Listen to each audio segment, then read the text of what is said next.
Welcome back to the Deep Dive. If you're joining us, you're probably looking for that high-value knowledge delivered quickly but, thoroughly, right from the source.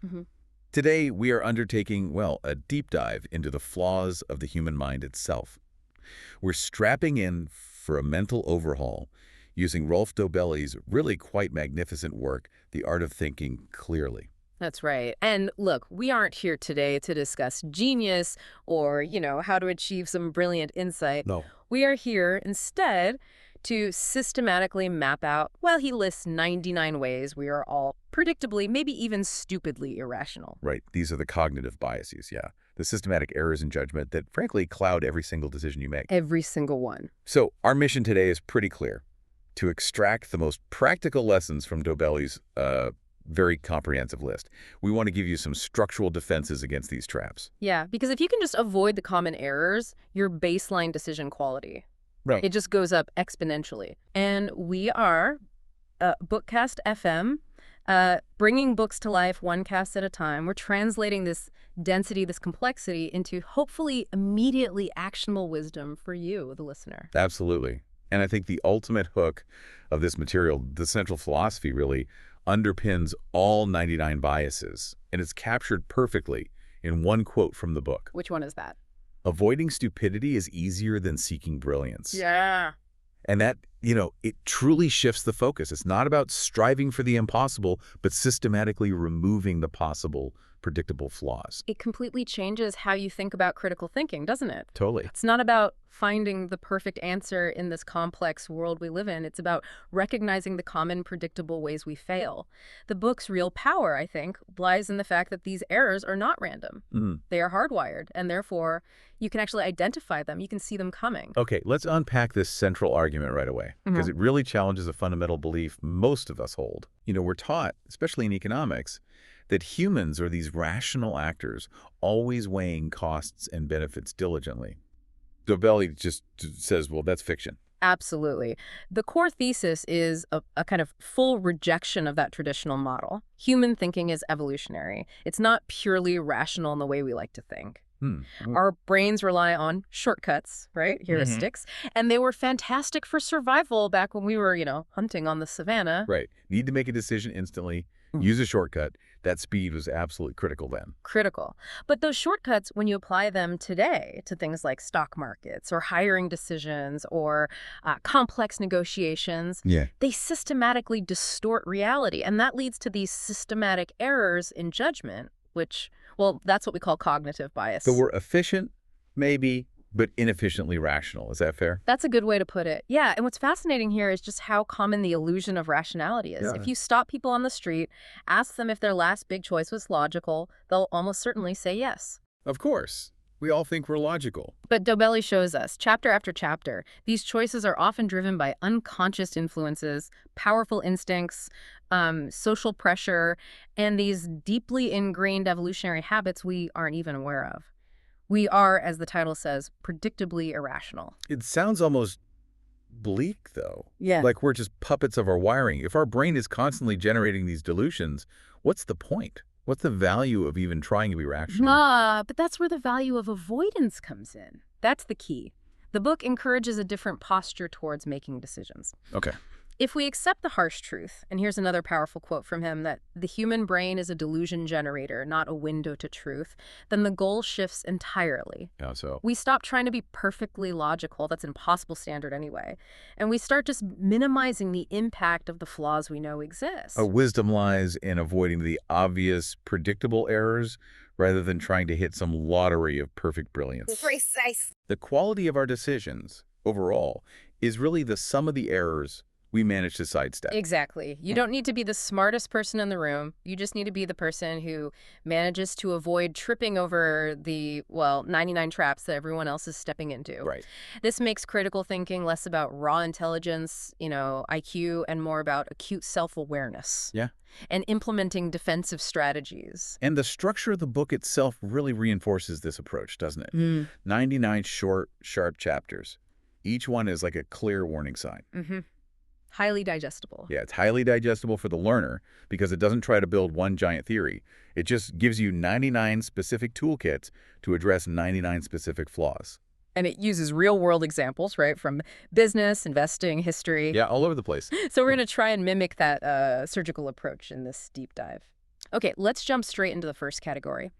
How our brain actually filters and frames the world around us. Because if we don't even perceive reality accurately, well, how can we possibly make good decisions? Right, good starting point. And the undisputed king, I think, of all filtering mechanisms has got to be confirmation bias. He covers it in chapters 7 and 35. Oh, yeah. This is the brain's protective mechanism just gone wrong. Once you form a belief, doesn't matter what it is, politics, a stock, a relationship, you are basically programmed to filter reality to support that belief. So you actively seek out info that confirms your worldview.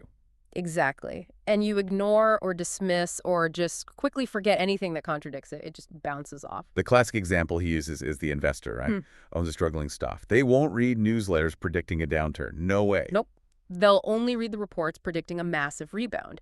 It bolsters their belief that they are right and the market is somehow wrong. The danger there isn't just making one error. No, it's compounding error. Because the more you feed that confirmation loop, the more entrenched, the more rigid your position becomes. It gets harder and harder to change your mind. So how do you fight it? What's the actionable takeaway? It has to be structural, I think. Don't just passively absorb information. You must actively seek disconfirming evidence. Like really go looking for why you might be wrong. Yes. In a professional setting, this means maybe instituting a devil's advocate role in big decision meetings. Okay. Or formally assigning someone on the team, maybe someone you trust, to research and present the strongest possible argument against whatever you're planning to do. That takes courage, though. You're forcing the brain out of its comfort zone. You have to. That's where the power is. Okay, so beyond filtering, we also find that we crave structure, even when reality is just a complete mess. And that brings us to story bias, chapters 12 and 40. Right. Our brains hate randomness, they hate chaos, so we crave these neat, linear narratives, clear causal links. That's story bias in action. We simplify the messy, random, complex reality of events into these tidy stories. Which makes the outcome seem inevitable in hindsight, doesn't it? Exactly, even when they weren't at all inevitable at the time. But reality, as Dobelli points out, is just far messier and more complex than any neat story can capture. You know, you read a biography, the person's success looks like this logical sequence of steps. But at the time, it was probably just chaos and luck and random chances. Precisely. And the problem is we then use these simple, tidy narratives to make predictions about the future, which is going to be equally messy and random. Right. So the takeaway is be cautious. Be careful about drawing big conclusions from anecdotes or those polished corporate success stories. Absolutely. The story always leaves out the randomness, the failures, the sheer luck involved. Reality isn't a movie script. And once that story is written, our memory actively warps it through the incredibly powerful hindsight bias, chapters 13 and 41, that classic I knew it all along effect. Ugh, yes. Our brains literally rewrite our memory after an event happens to make it feel like it was predictable all along. It's satisfying, I guess. Creates this illusion of foresight. Deeply satisfying, but it's so destructive to learning. If you think you knew the housing crash was coming, or you knew that product launch was doomed to fail, then you fail to analyze the true uncertainty, the real risk, the complexity that existed before the event happened. You don't learn the right lessons. I want to focus on the corporate implication there for a second. If leaders are constantly judging past decisions through that hindsight bias lens, they end up punishing people for mistakes that were actually unavoidable risks at the time. Things no one could have truly known. It absolutely kills risk-taking. It creates a fear-based culture. Because if everything is obvious in hindsight, then no one ever accepts true accountability for complex failure. They just point fingers and assign blame. Yeah, it prevents genuine postmortems. Stops organizational learning dead in its tracks. Completely. Okay, before we move on from perception, let's quickly touch on seeing things that aren't even there. The clustering illusion, chapter 3. Right. Again, this is our evolutionary pattern-seeking instinct just misfiring in modern life. We evolved to spot patterns immediately. You know, a cluster of broken branches might mean a predator is nearby, survival depended on it. Okay. But in modern data, or just pure chance, we see meaningful patterns in completely random events. Like the belief in the hot hand in basketball. You know, a player hits 5 shots in a row and everyone thinks they're on fire. They found a groove. Yeah, we assign causality, skill, some sort of magical streak, when statistically it's often just a random grouping that's bound to occur in any long series of independent events, like coin flips. Or seeing trends and support levels in stock market charts. A lot of that is just noise. Your brain is desperately trying to find order and post structure, but sometimes a random cluster is just a random cluster. So you have to force yourself to use statistical rigor instead of just intuitive pattern matching. Especially when dealing with events governed by chance. You really have to fight that urge to see a pattern where none exists. Okay, so we've established our eyes and memory are already kind of lying to us. Now we have to deal with the fact that our grasp of pure statistics and probability is, well, it's even worse. Yeah, we're generally terrible intuitive statisticians. And the first, maybe the most insidious error here we have to discuss is survivorship bias. Chapter 1. Oh, this is a huge one, a colossal lesson. We focus only on the visible winners. The successful companies, the millionaire entrepreneurs, the books that get published. Right, the things we see. And we entirely ignore the silent graveyard of failures, everyone who tried and didn't make it. So our perception of what it takes to succeed or how likely success is wildly skewed because the vast majority who failed are literally invisible to us. And the most powerful story demonstrating this is the World War II anecdote about the statistician Abraham Wald. Let's walk through that because it's just a perfect illustration. Absolutely. It's brilliant. So during the war, the military wanted to know where to add extra armor to their planes to make them safer. So the engineers did the logical thing, or what seemed logical. They examined the aircraft that returned from missions, and they noted where the bullet holes clustered, on the wings, around the tail gunner, fuselage. Makes sense. Lots of holes there, so reinforce those areas. That was their proposal. Put more armor where the planes are getting hit the most. But Wald, he immediately saw the logical flaw, a massive one. What was it? The planes with holes in those areas, they survived. They made it back. The critical evidence was missing. Planes that didn't come back. Exactly. The silent graveyard. Wald deduced that the areas that were untouched on the surviving planes, the cockpit, the engines, key structural parts, those must be the critical areas. Because if a plane got hit there, it went down. It never returned to be examined. Precisely. So they needed to reinforce the areas with no bullet holes on the returning planes. That's where the hits were fatal. Wow. That just flips the whole thing on its head. It really does.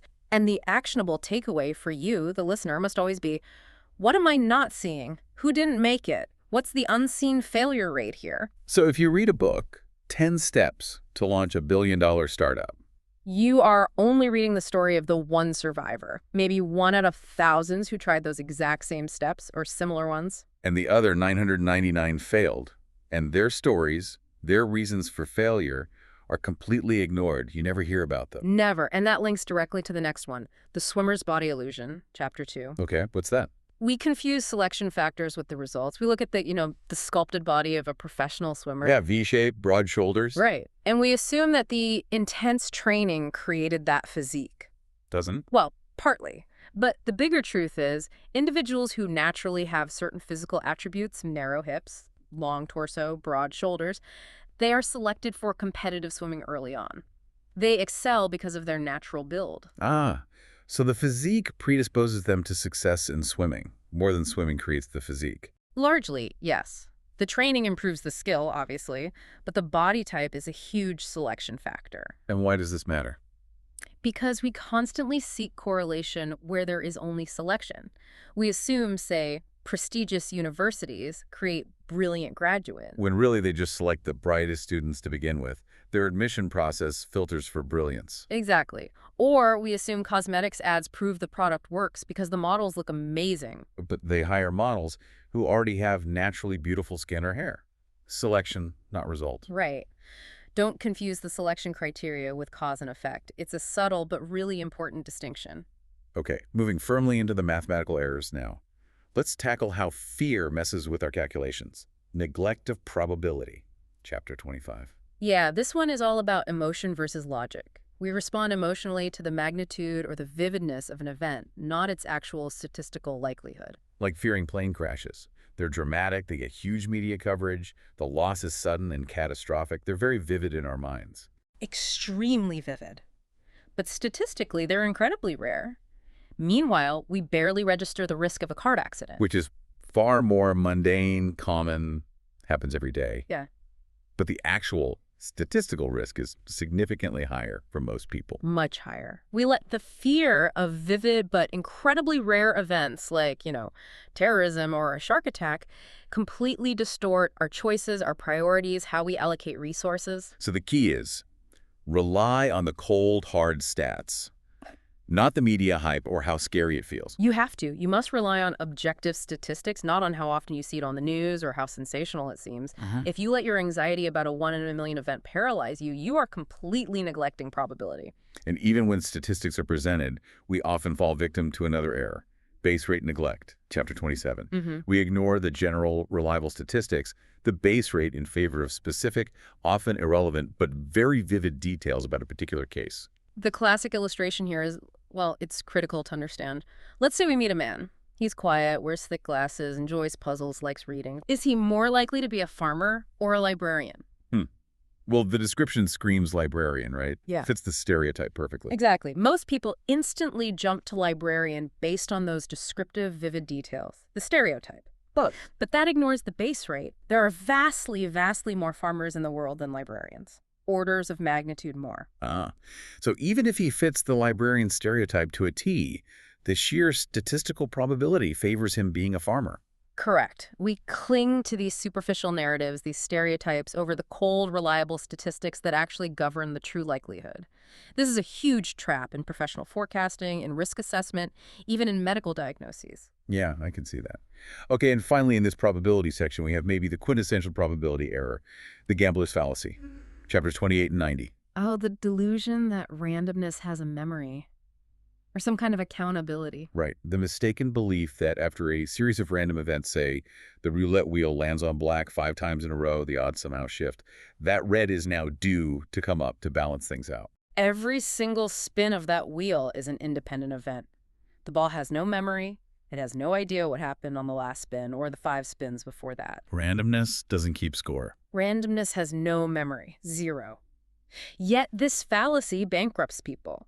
It leads them to increase their bets, chasing losses based on the completely false assumption that streaks must balance out in the short term. It's just an irrational attempt to impose order, causality onto pure chance. Exactly that. Okay, now we transition into biases driven more by our ego, our need to feel competent, and our deep craving for control over what often feels like an uncontrollable world. These can be really damaging in professional life. Yeah, these cut deep. Let's start with the one that inflates our perceived competence, the overconfidence effect, chapters 14 and 42. This is just a systematic, consistent error we all make. We overestimate our knowledge, we overestimate our accuracy, and we overestimate our control. How bad is it? The statistics those Belli quotes are truly sobering. When people report being, say, 99% sure of an outcome or a fact. Yeah, pretty certain. Studies show they're actually wrong about 40% of the time. 40%. Yeah. When they feel 99% sure, that gap between perceived certainty and actual accuracy is enormous. It's huge. And the dangers, well, it leads directly to excessive risk-taking, wildly optimistic financial forecasts, a general inability to properly account for uncertainty or external threats. So the more certain someone sounds, the more skeptical you should probably be, especially if that someone is yourself. Genuine experts are often defined by their ability to clearly articulate what they don't know, the boundaries of their knowledge. That makes sense. And that overconfidence, it naturally bleeds into the illusion of control, right? Chapter 16, 44, and even 99. We desperately want to believe we can influence things that are purely down to chance. Oh, absolutely. Think about minor daily superstitions, or more seriously, why gamblers might throw dice harder when they want high numbers, as if their physical effort could somehow impact a random mechanical result. Gives them a feeling of agency, I suppose. We crave that sense of control. And we mistakenly attribute outcomes driven by luck and randomness to our own skill or personal influence. Like feeling safer driving your own car than taking a taxi, maybe. Even if the taxi driver is statistically safer, the illusion of being in control makes us feel more secure. That's a perfect example. The actionable solution here is really acceptance. You have to accept the role of chance and randomness in the world. Focus your energy only on areas you can actually control: your preparation, your process, your due diligence. Right. Don't waste time and energy trying to influence the uncontrollable coin flip. Exactly. Okay, next. This might be the single most expensive bias in history, both for corporations and governments, the sunk cost fallacy. chapters 5 and 33. Yes. Continuing to pour resources, time, money, effort, prestige into a failing project or endeavor simply because of past unrecoverable investments. It's an emotional trap, isn't it? It's about admitting failure. Totally. The Concorde fallacy is the classic term for it, referring to that Anglo-French supersonic jet project. Right. They knew it was a commercial disaster. They knew. But they kept funding it, kept pouring money in, because they'd already invested millions, billions even. Stopping meant admitting a massive error, huge waste. The political and emotional cost was too high. But rationally, the past is gone. That money is already spent, it's sunk. Only future costs and future benefits should matter for the next decision. That's the rational view. But emotion, guilt, pride, the fear of looking foolish or wrong, they trap us. It is incredibly painful to admit you've fallen for the sunk cost fallacy. So how do you escape it? The key is the emotional cost, right? It often outweighs the rational cost of continuing the losing project. So to escape, you need a structural defense. You have to force yourself or your team to ask that painful question. Which is? If I had not yet invested a single dollar or a single minute in this project, knowing what I know now, would I start it today? Oof, that's tough. It is. But if the honest answer is no, you have to cut your losses immediately, regardless of the emotional pain of acknowledging the sunk cost. Brutal, but necessary. Okay, finally in this ego section, let's talk about the endowment effect. Chapters 22, 50, and 86. Why do we irrationally cling to things just because we own them? Yeah, we overvalue things simply because they're ours. This is deeply rooted in another core psychological trait, loss aversion. Loss aversion. Yeah, the basic idea that the pain of losing something, say losing $100, hurts approximately twice as much psychologically as the joy of gaining the same amount. $100 feels good. Losses loom larger than gains. Okay, so because of that loss aversion. We demand far more money to sell an item we own, whether it's a stock, an old piece of furniture, maybe even our house, than we would ever be willing to pay to acquire that exact same item if we didn't already own it. We get irrationally attached just through ownership. Exactly. To counteract this, similar to the sunk cost strategy, you have to mentally decouple yourself from the item. Try to create objective distance. Ask yourself, if I didn't own this right now, how much would I honestly be willing to pay for it? So that helps re-anchor the value in objective reality, rather than just in the warm, fuzzy feeling of ownership. Precisely. It breaks that emotional endowment grip. Right. Our decisions are rarely made in a total vacuum, are they? They're shaped so heavily by the people around us, the context, sometimes even subtle manipulations. Absolutely. We're social creatures. And the most powerful societal pressure is probably just the herd, following the crowd. Which brings us to social proof, chapters 4 and 32. Yeah, we assume something is correct or valid or maybe safe simply because lots of other people are doing it. It's a shortcut. A heuristic again? Definitely. In uncertain situations, looking to see what the crowd is doing feels like a quick way to figure out the right action. You know, if 100 people are suddenly running away from something. You run too. You don't stop to analyze why. Exactly. Survival instinct. But in the modern financial and commercial world, this same instinct leads to manias, market bubbles, investing fads, and just general foolishness. You see it with products aggressively labeled bestseller or trending now. That label itself is the social proof, and it drives more sales just because people think, well, everyone else is buying it, it must be good. Dobelli gives the ultimate warning against this, though. He says, if 50 million people say something foolish, it is still foolish. A good quote. Popularity doesn't equal truth. Not at all. Social proof explains the 17th century tulip mania in Holland just as well as it explains tech stock bubbles today. You have to learn to substitute actual evidence for mere popularity. Okay, this second major social trap, then, is the authority bias, chapters 8 and 36. This is about overvaluing the opinion of an authority figure, regardless of their actual expertise in the specific area being discussed. Right. Another crucial evolutionary hangover. Historically, following the chief or the village elder was usually the safest bet. Deferring to authority kept you safe within the tribe. But today it leads to blind trust. We automatically defer to titles doctor, professor, CEO, or uniforms, or just perceived status, even when that person is speaking completely outside their area of genuine expertise. The historical context he brings up, the Milgram obedience study, is just chilling here, isn't it? Showing how far people will go when instructed by someone in a white lab coat, an authority figure, even when they suspect they're causing harm. It's deeply disturbing, yeah. The actionable defense here is absolutely necessary, and it takes conscious effort. You have to separate the message from the messenger. Evaluate the claim on its own merits. Exactly. Evaluate the claims based solely on the evidence presented, the logic used, not on the status or the uniform or the confidence or the polish of the person delivering it. Questioning authority isn't necessarily insubordination. Often, it's just clear thinking. Right. Okay, moving to more subtle manipulations. Reciprocity, chapters 6 and 34. That powerful urge we feel to return favors, even tiny ones we didn't ask for. It's such an ingrained sense of obligation, isn't it? If someone gives you something, even a small, maybe unsolicited gift, you feel this pull, this compulsion to repay it somehow. And companies and organizations know this and exploit it. Oh, absolutely. This is why companies use free samples in supermarkets, why charity organizations sometimes attach small gifts like address labels or calendars to their donation requests, why a salesperson might offer you a free coffee or a small snack. They're creating a subtle debt, often a disproportionate one. You feel obligated to repay that small gesture with a much larger purchase or donation. Precisely. Dobelli nails it. A small gift can create a huge obligation. So you need to be mindful when you feel that sense of obligation pop up. Yeah, pause and ask yourself, was that freebie, that favor, genuine kindness? Or was it actually a calculated move designed specifically to trigger your reciprocity bias and make you feel indebted? Good question to ask. Okay, and finally in this section, let's look at how the context itself, the comparisons we make, distort value. The contrast effect, chapters 9 and 87, and the related anchor effect, chapter 29. Right. These show how our relative judgment often completely overwhelms our ability to make absolute judgments. Explain the contrast effect first. Okay, so we judge something based on what came immediately before it. The classic example is the real estate agent. They might intentionally show you a couple of really terrible, overpriced houses first, Why would they do that? so that the next house they show you, which might just be average or slightly overpriced, looks like an incredible bargain by contrast. It's all about the framing, the comparison point. Exactly. It manipulates your perception of value.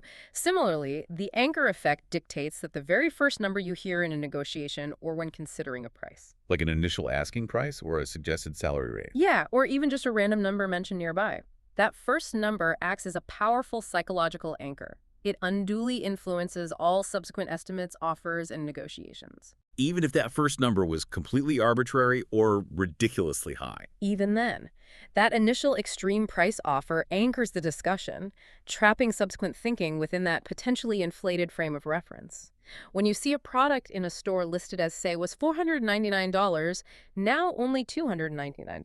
The $499 is the anchor. It's the anchor. It makes the $299 seem like an amazing deal, regardless of the item's actual production cost or its true intrinsic value. So the defense is consciously identify the anchor and then try to assess the absolute value independently. Yes.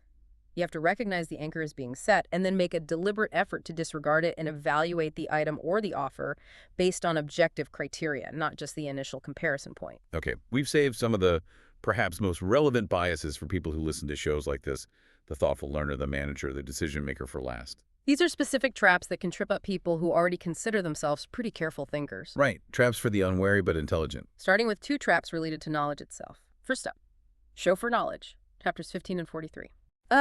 This is such a critical distinction. It's about telling the difference between real, deep understanding and just surface fluency, polished mimicry. He uses the famous anecdote about Max Planck, the physicist, and his chauffeur. That's the one.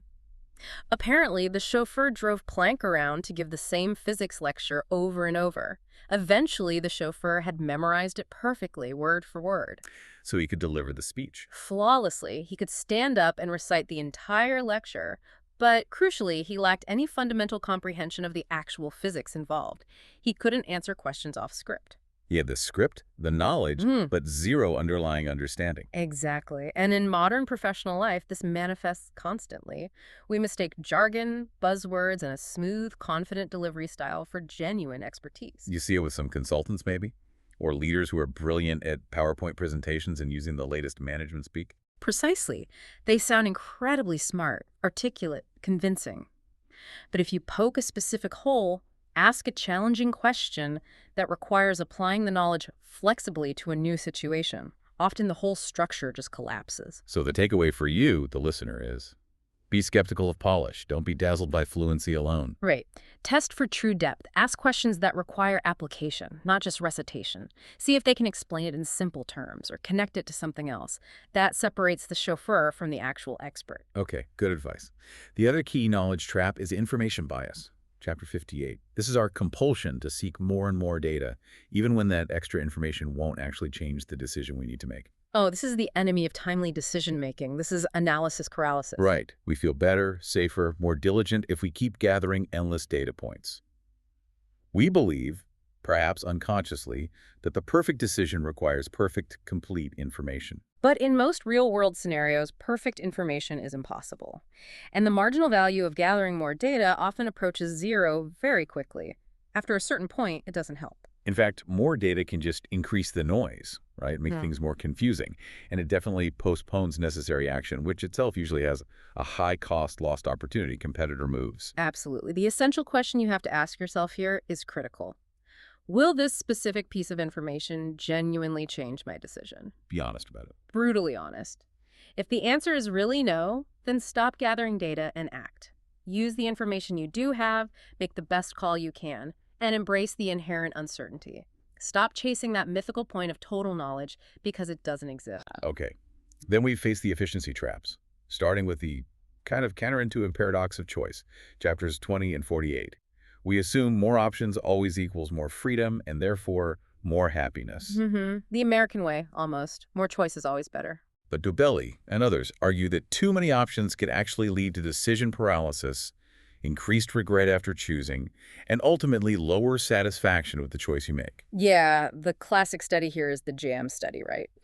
Researchers set up a tasting booth in a grocery store. Okay. Sometimes they offered a huge selection, like 24 different flavors of jam. Other times they offered just 6 flavors. And what happened? When faced with 24 jams, lots of people stopped to look, but very few actually bought any jam. They were overwhelmed. When faced with only 6 choices, fewer people stopped, but significantly more people actually made a purchase, and they reported higher satisfaction with their choice later. So the sheer burden of trying to evaluate and maximize the choice across too many options just overwhelms us. It does, and if you constantly strive for the absolute best possible outcome, what Barry Schwartz called being a maximizer, you often end up regretting your final choice because you're constantly comparing it mentally to all the dozens of other options you didn't pick, the roads not taken. So what's the alternative? To avoid this, Dobelli suggests aiming to be a satisficer. That means focusing on finding something that is good enough, something that meets your key criteria, rather than endlessly searching for the mythical, unattainable, absolute best. So limit your options deliberately, except good enough. Often, yes. It enhances both your decision-making efficiency and your subsequent satisfaction with the outcome. Okay, that makes sense. And finally, the universal scourge, the one that impacts pretty much every project ever undertaken. The planning fallacy. Chapter 89. Oh, this one is painful because it's so relatable. We systematically, consistently underestimate how long tasks will take us to complete, despite countless experiences in the past where we failed to meet our own deadlines. Why do we keep doing it? It seems rooted in our overconfidence effect, which we already talked about, and our strong tendency to focus entirely on best-case scenarios when planning. We adopt this optimistic inside view. Right. We plan based on, okay, if everything goes perfectly smoothly, no interruptions, I'm focused, I can write this report in 3 days. But the reality is, everything never goes perfectly. Unexpected delays happen, dependencies crop up, problems arise, life interferes. Yet we seem to ignore this consistent track record every single time we sit down to plan something new. It's like we have amnesia about past planning failure. It's total amnesia. The structural defense here, the only reliable one, is to completely abandon that optimistic internal view. Instead, you need to use the outside view. What's the outside view? It means looking at historical data. How long did similar projects take other people or other teams? Or, even more reliably, how long did similar reports or tasks take me the last time I did them? So you use actual track records, not best-case scenario fantasy. Exactly. Use the base rates from past experience, and then critically always add a realistic buffer, a contingency, to your estimated timeline. Assume things will go wrong. Assume something will go wrong, because it usually does. That is really the only way to counteract this incredibly persistent and costly systemic flaw in our planning. #outro. Well, we have taken quite a deep dive there, extracting some of the most potent, most actionable lessons from Dobelli's comprehensive guide to human irrationality. And I think the common thread running through all of this is pretty clear.